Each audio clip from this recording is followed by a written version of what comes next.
Hi, today we're going to talk about whether investing in this particular three-unit building in Roslindale, neighborhood of Boston, is a good deal or not. Is it a firm investment or not? If you don't know much about investment property, this will be a really important video because there's a lot to think about, a lot of numbers to crunch. So here's the property. It's on Stellman, right next to Healy Field, off Washington Street in Roslindale. Walking distance to Roslindale Square and all those great restaurants, so that's a plus. On a bus line, like a couple of minute walk.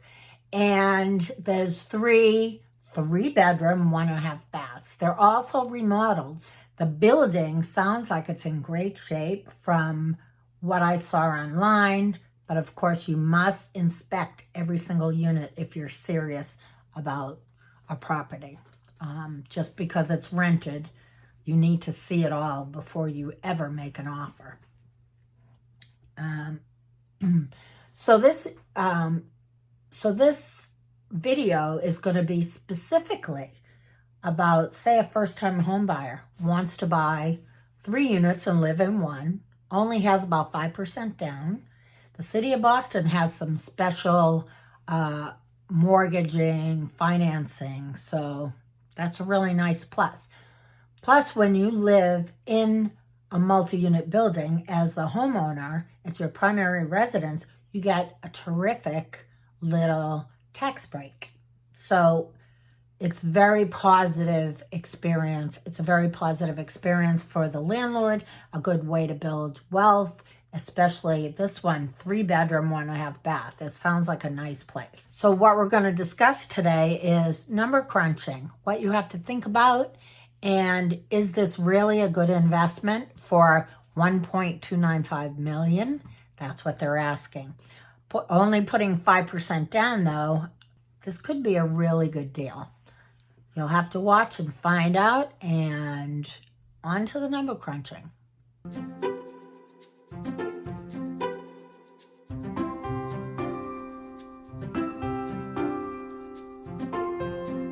This is the building on Roslindale that is for sale for $1.295 million, $80,000 a year in income. Well, without getting too long-winded here, that is way too low to make this a good investment.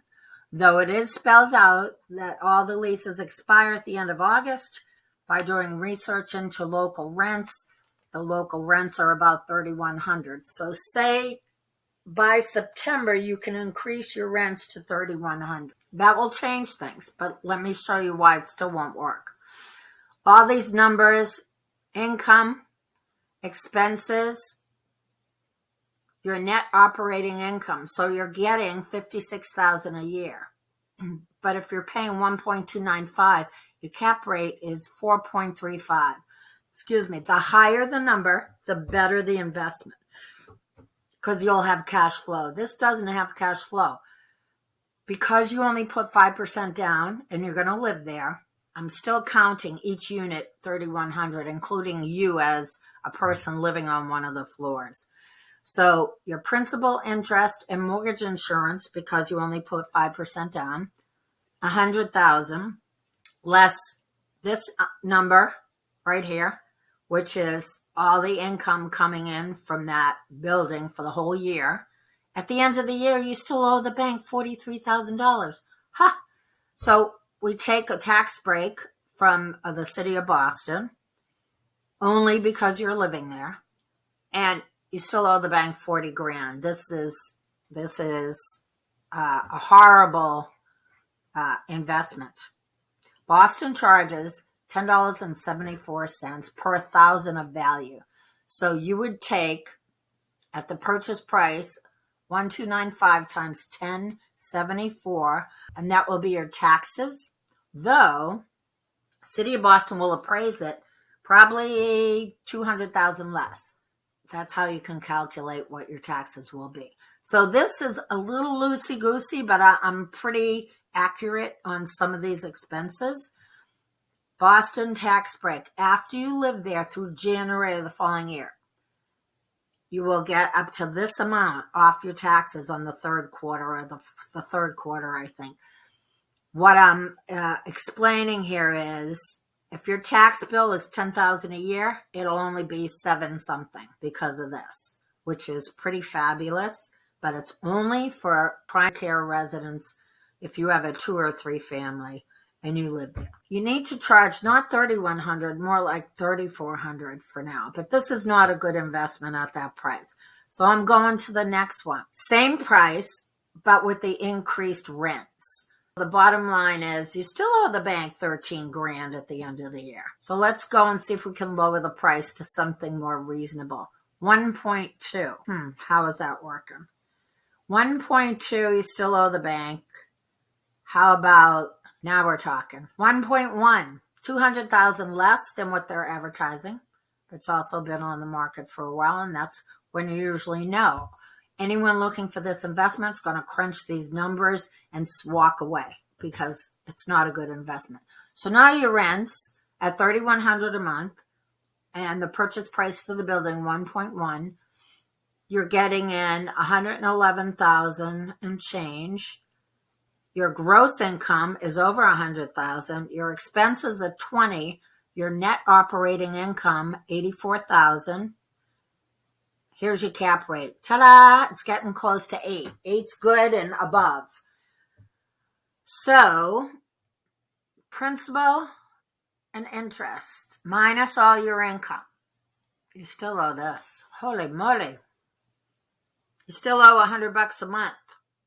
But then you get a tax break. Okay, I made a little boo-boo here. Negative and positive numbers. So I fixed it. This is what you owe the bank per year. This is your income per year. You are negative $1,270.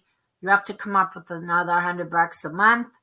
But because you live there, the city of Boston is going to give you a tax break, $34.56. You're actually showing positive cash flow, $21.86 a year. Not great, but it's happening. $182 a month. You literally could lower your own rent by $200 and still be okay. Ideally, if you could get this place for less, it would be great. But here's the magic number.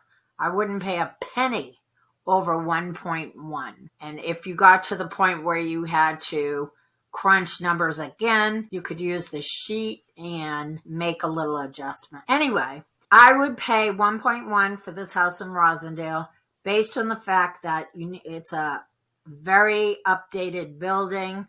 It's ready to go for the next 5 years. It should not cost you anything.